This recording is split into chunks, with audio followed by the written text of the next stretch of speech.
रोहित पवार सुद्धा काही वेळापूर्वी तिथे पोहोचले। रोहित पवारांनी काय प्रतिक्रिया दिली जाणून घेऊया। निधी देखील आलेला आहे, मात्र काम जे आहे ते सुरू झालं नाही आणि त्यामुळेच हा पूल पडलेला आहे। तुम्ही मला विचाराल तर त्या बाबतीत खरं तर आज बोलण्याचा तो दिवस नाही। इथं तुम्ही बघितलं तर एनडीआरएफचे लोक आहेत, लोकप्रतिनिधी वेगळ्या वेगळ्या पार्टीचे इथं उपस्थित आहेत, ग्रामस्थ इथं आहेत आणि तुम्ही जर बघितलं सगळे पोलीस प्रशासनापासून सगळे जे लोक अडकलेत, आता 2 बॉड्या तिथं काढल्या गेल्या, जे अडकलेत त्यांना आता काढण्याचा प्रयत्न केला जातोय। आपण अपेक्षा करूया आणि प्रार्थना करूया की जे लोक आता अडकलेत ते सुखरूप जिवंत बाहेर निघतील। त्यानंतर तो का पूल नाही झाला कसं नाही याच्या बाबतीत आपण जाऊया, पण आता आपण जर बघितलं तर जिवंत लोकांना काढणे फार महत्वाचं आहे। वर्ष जुना हा पूल होता, जीर्ण होता। 8 कोटी रुपये सरकारचा निधी देखील आलेला आहे, मात्र काम जे आहे ते सुरू झालं नाही आणि त्यामुळेच हा पूल पडलेला आहे। तुम्ही मला विचाराल तर त्या बाबतीत खरं तर आज बोलण्याचा तो दिवस नाही।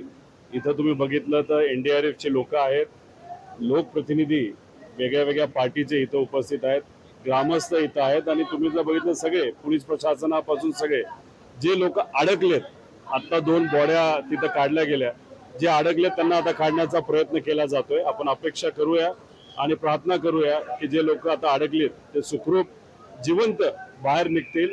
त्यानंतर तो का पूल नाही झाला कसं नाही याच्या बाबतीत आपण जाऊया, पण आता आपण जर बघितलं तर जिवंत लोकांना काढणे फार महत्वाचं आहे। वर्ष जुना हा पूल होता, जीर्ण होता। 8 कोटी रुपये सरकारचा निधी देखील तर मावळ तालुक्यातल्या या दुर्घटनेची ही 4 दृश्य आहेत। एका बाजूला ॲम्ब्युलन्समधून विचाराल तर त्या बाबतीत खरं तर आज बोलण्याचा तो दिवस नाही। इथं तुम्ही बघितलं तर पाण्याचा प्रवाह हा वाढताना आपल्याला पाहायला मिळतोय। सुरुवातीला जो प्रवाह होता त्याच्यापेक्षा काहीशी वाढ झाली आहे या प्रवाहामध्ये आणि त्यामुळेच अडचण सुद्धा येते। या सांगाड्याच्या खाली कदाचित अनेक जण दबल्याची सुद्धा भीती व्यक्त केली जाते। जोपर्यंत हा सांगाडा उचलून बाजूला केला जाणार नाही तोपर्यंत अंदाज येणार नाहीये की नेमकी किती लोक अडकलेत। आणि थोड्याच वेळापूर्वी तिथं क्रेन सुद्धा पोहोचलेली आहे, कारण क्रेनशिवाय इतकं अवजड हा सगळा सांगाडा बाजूला करता येणार नाही आहे। आणि हतबल आहे प्रशासकीय यंत्रणा सध्या तरी, कारण पाण्याचा वेग अनेक अडचणी निर्माण करतोय आणि लोखंडी पूल असल्यामुळे त्याचं वजनसुद्धा प्रचंड आहे। डेब्रिजसुद्धा त्याचं आहे, खालीसुद्धा काही लोक दबल्याची शक्यता व्यक्त केली जाते।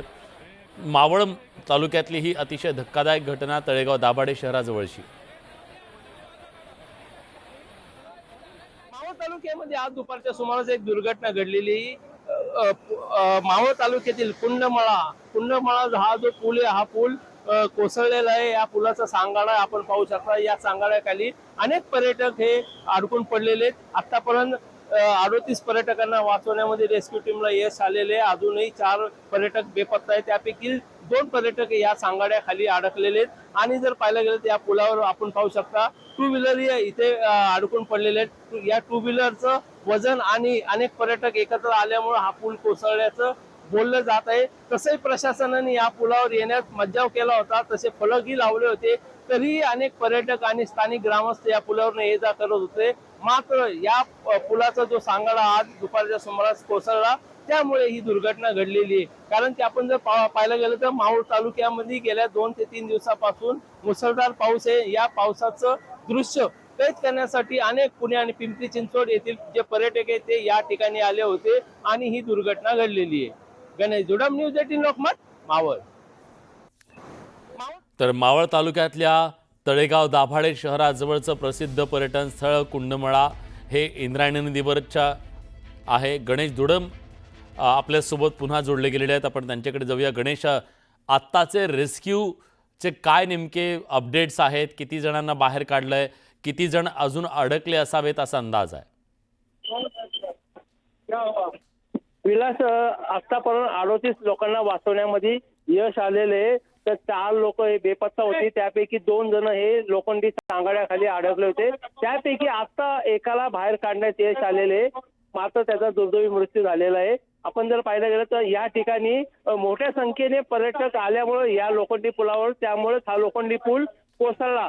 ज्यावेळी हा लोखंडी पूल कोसळला त्यावेळेस या पुलावर अनेक 2 व्हीलर म्हणजे दुचाकी होते आणि पर्यटक होते, त्यामुळे हा जो पूल आहे हा इंद्रायणी नदीवरचा पूल हा कोसळला आणि ही घटना दुर्घटना घडली विलास. बरं, अजून किती लोक वाहून गेलेले असतील आणि किती लोक या सांगाड्याच्या खाली असतील असं कळतंय? काही प्रशासनाकडून माहिती? सांगाड्याखाली अजून एक पर्यटक अडकल्याचं भीती व्यक्त करण्यात येते आणि 2 पर्यटक हे वाहून गेलेले आहेत. बाकीचे जे पर्यटक आहेत त्यांना वाचवण्यामध्ये यश आलेले. बरं, पण आता हा मृतांचा आकडा वाढलाय?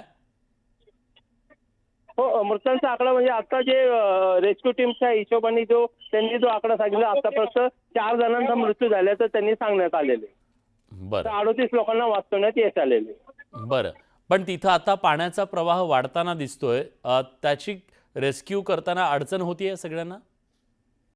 आत्ताही पाऊस मुसळधार इथं सुरू आहे, त्यामुळं मदत कार्य करण्यामध्ये मोठी अडचण येत आहे. कारण आता जर पाहायला गेलं तर आता इथं अंधारी पडू लागलेला आहे. आता इथे मावळ प्रशासन असेल किंवा जी रेस्क्यू टीम आहे त्यांनी आता त्यांची धावपळ सुरू झालेली, मात्र पाण्याचा प्रवाह जास्त असल्यामुळं मदत कार्य करण्यामध्ये अडथळा येत आहे. विलास, रात्रीच्या वेळी पण हे मदत कार्य सुरू राहील, रेस्क्यू ऑपरेशन सुरू राहील? कारण आता तिथं क्रेन आल्याचं आम्ही पाहिलं. हो आता इथं क्रेन वगैरे आलेत, एनडीआरएफची टीमही आलेली आहे. परंतु जर जास्त अंधार झाला आणि पाण्याचा प्रवाह जर जास्त असेल तर हे जे रेस्क्यू टीम हे उद्या करण्यात येईल असंही सांगण्यात येत आहे. बरं, पण पुढे काही लोक जे वाहून गेलेले होते ते सगळे सापडले की काय? आत्ताची जस्ट माहिती भेटलेली आहे. आतापर्यंत 3 मृतदेह काढण्यामध्ये यश आलेले, आत्ताची जस्ट माहिती. बरं, एकूण आतापर्यंत 3 जणांचे मृतदेह हाती लागलेले आहेत असं कळतंय. काही जण बेपत्ता सुद्धा आहेत ना, त्यांच्या कुटुंबियांचा जीव टांगणीला लागलाय, स्वाभाविक आहे. पण आपण प्रार्थना करूया की या सगळ्यात ज्यांना वाचवण्यात यश आलेलं आहे ते सुखरूप परत येतील आपापल्या घरी. एक छोटासा ब्रेक. सापडे कुठे होते ते? ब्रिजवरच होते. ब्रिजवर होते. तुम्ही काळजी करू नका. माझी जीजू आणि त्यांचा मुलगा नाही सापडेल बेटा त्या बाजूला असेल, त्या बाजूला असू शकतो ना राजा. फोन हरवला असेल निगेटिव्ह, तुम्ही काळजी करू नका. समोरच्या बाजूला असू शकतो ना बेटा, कदाचित समोरच्या बाजूला असेल. जरूर एक काम करा रे, एक काम कर. कोण आहे इथलं? तुम्ही असं करा, 1 मिनिट ताई, काळजी करू नका ताई. असं करा, तुम्ही ह्या तिघांना घेऊन जावा. हिला घेऊन जा. बेटा तुझं नाव काय? अनुष्का. काय? कदम. एक कोण आहे इथे? हो दादा, कुठे गेले ते? माझ्या हे घेऊन जा. जावा. काही काळजी करू नका, प्रार्थना करा. अधिकारी यांना मदत करा. नाही, तुम्ही काळजी करू नका ताई, तुम्ही काळजी करू नका. काय सांगू यांना? म्हणजे हॉस्पिटलमध्ये मायबरमध्ये पाठवले ते, काही पवनाला पाठवले ते आणि काही अथर्वला पाठवले. काळजी करू नका. ते हॉस्पिटलमध्ये असतील ना बेटा, कशाला निगेटिव्ह विचार करते? काळजी ह्यांचं आता नावं कशी करणार? एक काहीतरी हेल्पलाईन लावा म्हणजे नावं कळतील. त्याचा लोक कुठे 4 हॉस्पिटल फिरत बसतात. हा, कसं ह्यांचं नाव कसं चेक करणार? थांबा, इथेच थांबा. तुमच्यातलं एक मदत करून शोधून देईल त्यांना. मग इथेच थांबा बेटा, ते मदत करताय. काही प्लीज तुम्ही काळजी करू नका. असतील समोरच्या बाजूला असतील, कशाला आपण प्रार्थना करूया. तिकडे जायला रस्ता नसल्यामुळे तिथूनही नेले असतील, असं काही नाही. सगळे प्रार्थना करू. ओके बेटा, सुखरूप असू शकतात, तुम्ही उगाच रडू नका. ते असतील, नक्की असणार. कदाचित त्या बाजूने नेलं असेल, आपल्याला कसं करणार बेटा? जरूर बेटा. नाव चेक करा. थांबा दादा. खूप लोक सुखरूप आहेत, निघाले. काही घाबरू नका, प्लीज घाबरू नका. हा, प्लीज माझी विनंती आहे बेटा, नक्की सुखरूप असतील, नक्की असतील. हा, तू काळजी करू नको. नक्की तुझा बाबू पण असेल आणि तुझी जिजू पण असेल. हा, ते कदाचित हॉस्पिटलमध्ये आणि फोन पडून गेला असेल ना राजा.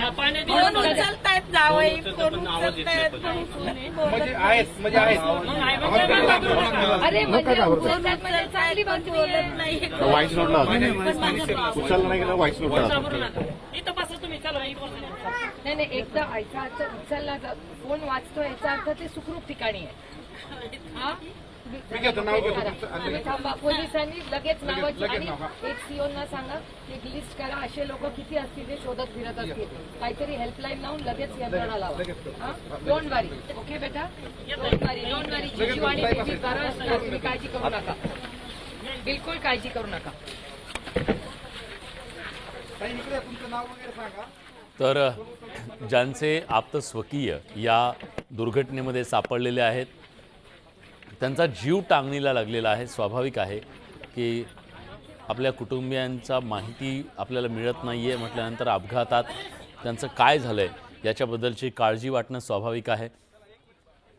प्रशासनाकडून या सगळ्यांना माहिती देण्याचं काम सुरूच आहे, पण त्याचबरोबर 38 जणांना सध्या रेस्क्यू करण्यात आलेला आहे. त्यांच्यावर रुग्णालयात उपचार सुरू आहेत.